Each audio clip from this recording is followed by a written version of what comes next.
I'm Danelle Eads, the Special Collections Research and Outreach Librarian here at Atkins Library Special Collection. In honor of Black history, we've created an exhibit called Chains and Champions. January 1st, 2013 marked the 150th anniversary of the Emancipation Proclamation. How far have African Americans come since their days of bondage ended? Through this exhibit, we want you to travel through time to see the progression of one people. This exhibit shows the progression of African Americans. It begins with Bill of Sales for slaves, displaying original documents, receipts of when slaves were purchased. Included in this section is information about the slave trade, a document showing slaves being rented out for services, and documents describing how slaves were informed of their freedom.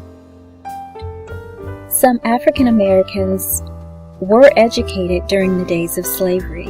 This display includes African American authors such as Phillis Wheatley, Frederick Douglass, and Lunsford Lane, all to represent how African Americans were capable of learning how to read and write.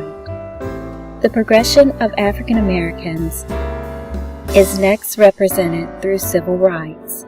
In this case, items showing the struggles of equality are displayed.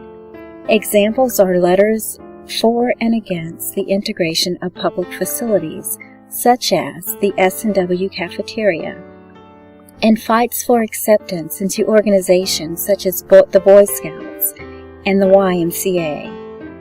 And documented is a letter of support to Fred Alexander on his efforts of knocking down a fence between the black and white cemeteries in Charlotte. The last part of the display is of our champions, African Americans who have made significant contributions to American society by becoming our first.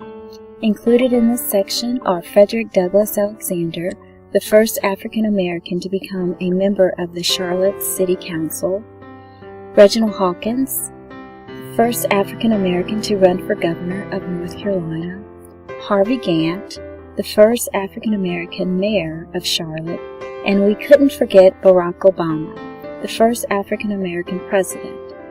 We've captured his time here in 2008 when he visited the UNC Charlotte campus.